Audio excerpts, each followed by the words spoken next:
Welcome back to the channel, guys. My name is Gene. You are watching LUBED for October the 25th, 2023, and we're going to try to recap last night's game with some positive notes.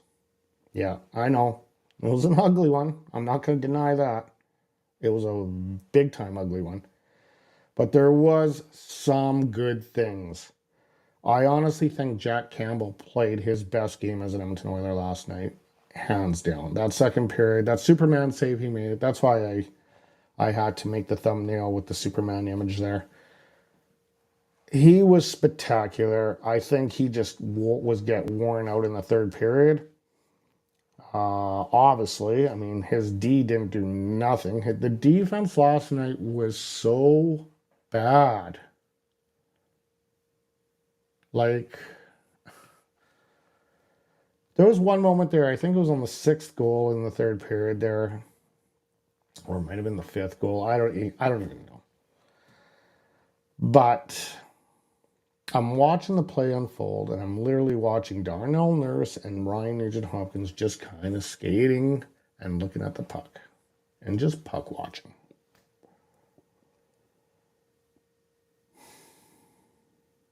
Multi-million-dollar athletes just puck watching.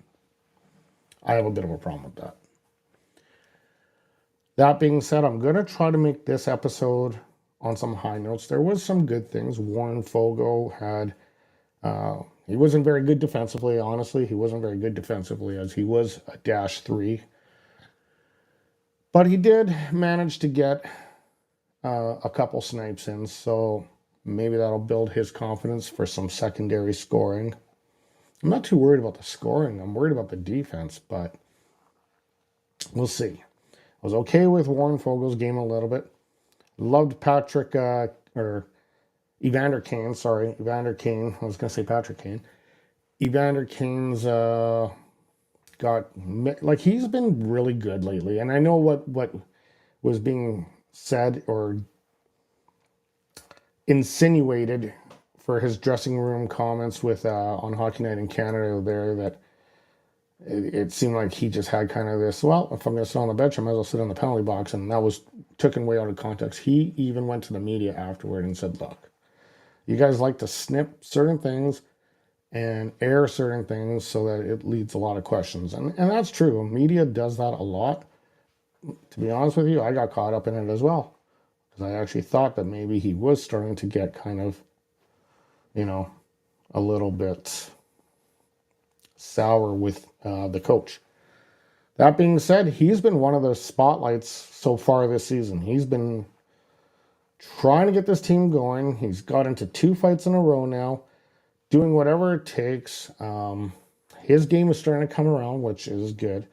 But I'm not too worried about the offense of this. I mean, I am worried about the power play a little bit. It has dissipated, but I don't expect it to be at the level it was last year. Last year was a one-off. So what happened last night in the third period was absolutely disgusting. It was a hard third period to watch. Me as a fan, I would have turned it off, but I didn't, because I do have to do this channel and stuff like that. So anyway, let's get into what happened a little bit last night here, as the Edmonton Oilers did lose to the Minnesota Wild by a count of 7-4, an absolute third period collapse defensively. Jack Campbell, there was a couple plays there that Jack Campbell had no chance on, so I'm not going to fault him at all. There was a couple weak goals in the third period. His second period was absolutely mind-blowing stellar. But the defense just collapsed in the third period, allowing 5 goals in the third period. The Oilers did finally get a goal in the third period. The unfortunate part is the opponent got 5 in the third period, so that doesn't really help your efforts in winning a game. Okay, let's get into the scoring summary from last night.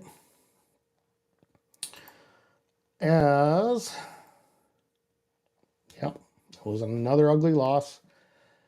It started off good, and as soon as Evan Bouchard got this goal, I was like, oh, let's see what happens here. And then, of course, Marco Rossi gets his second of the season at 7:47 to tie it. And I'm thinking, yep, here we go again. Then we saw Warren Foegele snipe one. This was his second of the season. He's actually not having a bad season offensively so far. He's definitely picked up from his previous seasons as an Oiler. Again, he was a -3. Despite scoring 2 goals, he was a -3. So he still has to be more defensively minded.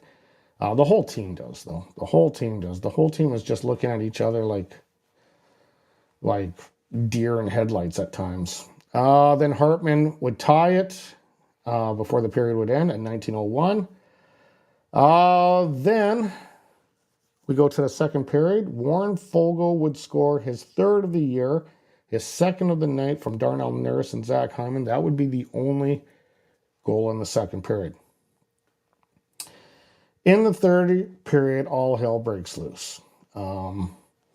Well, actually, all hell was kind of breaking loose in the second period, but Jack Campbell was, like I said, if you get a chance, look at some of the, if you haven't seen the highlights of it, look at some of the saves he made. He made an amazing paddle save that is going to be a highlight reel probably for the rest of the month.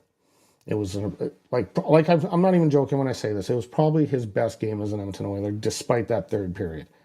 In the third period, Ryan Hartman would score at 38 seconds, and that would be the tying goal to make it 3-3. Then, for the first time in the game, Minnesota would pull away with a Matt Zuccarello goal from Kirill Kaprizov and Ryan Hartman, and then they just kept on pouring it on. Joel Eriksson Elk, he would get one from Pat Maroon and Marcus Johansson.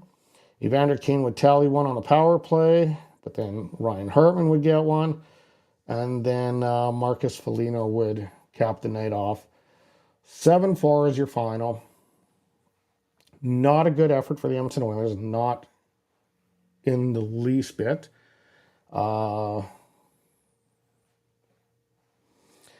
They play the Rangers tomorrow. It's the final tune-up between the Herritage Classic, which could be an epically boring Herritage Classic, considering both Edmonton and Calgary are kind of not very relevant at the moment. But we'll see. But we'll move on to the numbers now, as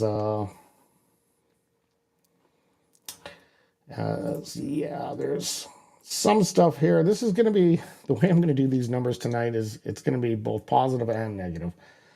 So the Oilers finally get a third period goal. Finally. This season, first time they get a third period goal. But they gave up 5. Warren Foegele, once again, as I mentioned earlier, he sniped 2, but he was a -3. And the one number that's really standing out for me is the Edmonton Oilers are 6 games into the season and are already 11 points back of first place Vegas in the Pacific. Now, this is because Vegas has yet to be beaten. They are now 7-0. So that's part of the reason they're having a record-breaking season. They're the first team to get to this many wins after winning the Stanley Cup. Previous record, I believe, was 5. So that's part of the reason, but still, they are now 11 points out of first place, 6 games in. So I'm hoping to see this team turn it around. I think all of oil country is. And we'll see what happens. We'll see what happens. So here's your current standings for the Western Conference. As, like I said, the Oilers are 11 points back of first place Vegas. They are right behind San Jose. Even Anaheim's ahead of us. Hopefully, this time next month, I won't be saying that anymore. But right now, yeah, we're 7th place in the Pacific. I don't know where we are in the whole conference, but we're struggling. We're struggling out of the gate very early. Vegas Golden Knights with 14 points. Vancouver, that's a nice surprise, 8 points. Los Angeles with 7. Calgary has 5. Seattle has 5. Anaheim has 4. And Edmonton with 3. And then San Jose with 1. I know the Oilers are missing Connor, but still, even with Connor in the lineup, they were struggling. So we'll see what they... I wish I could... I want to do an episode where it's all good news and like right on. We got another win, boom, pumped. But this has been a hard season to do. My motivation level of doing the channel has depleted a little bit because I'm just kind of whiny all the time. But we'll see. We'll see what happens. I'm sure at some point in time they will pull through it. They will work the kinks out. They will establish a work ethic. They will get their defensive game back on track. Or at least to a certain standard anyway. I know last year the defense wasn't that great. They relied a lot on the offense, but it was still better than what we're seeing this year.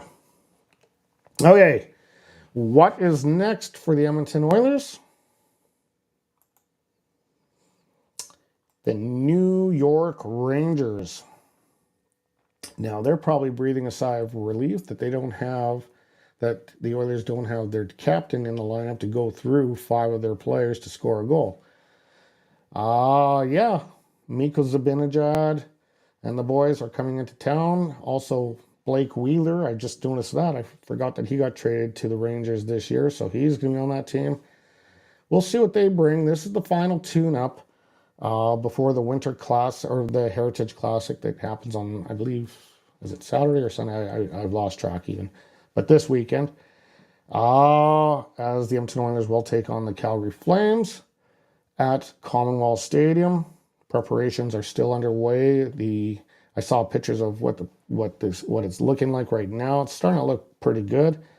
It's probably going to be a lot warmer of a game than it was back in 2003 when I went for the very first ever outdoor game. That happened, I believe it was November 22nd. And I was high up there, and it was like a minus 21, 22 day, and it was cold. And I dressed for it, but it was still cold. You can dress as much as you want, but you're not gonna freeze to death, but you're still gonna be cold throughout the day. I think these guys learned a little bit of a lesson from it, and they know, hey, let's do it in October. However, I was just looking at the pictures coming out of Edmonton and Calgary. They got hit with a lot of snow, so who knows? It might actually be cold there. So that's what's up next. That's it. That's all I got for tonight. This is my final thoughts section. Hoping some of you guys would join in and give me your thoughts, but probably you guys just want a bit of a break from the Oilers, which I totally understand. They will pull out of this, guys. I have faith. I do have faith. I've seen them go through these slides countless of times. They will pull out. Question is when. And will it be early enough for them to catch Vegas? If not catch Vegas, at least get a playoff spot. I'm pretty confident they will. But they definitely have a few things they got to work out. And that organization needs to be pressing that panic button and getting things on track and getting it on track now. All right, guys. I think that's about it for me tonight. As always, guys, if you enjoy the content I bring on this channel or the channel that I also do with Sammy Jackson, we do NHL Aftermath. We do that once a week. That's more of a podcast formula. Please feel free to hit like, share, and subscribe. Other than that, stay warm. It's getting a little cold out there. Even out here in the Okanagan, it's starting to get a little chilly. Stay warm. Stay healthy. Stay happy. Stay hydrated. we will talk to you sometime this weekend. I got to figure out exactly what I have planned for the Herritage Classic and that, but I will probably touch base with you at some point in time to do my review of the Rangers game that the Oilers will win. I'm not guaranteeing it though, but I think the Oilers will pull out a win. Anyway, guys, you have a great night. We will talk soon.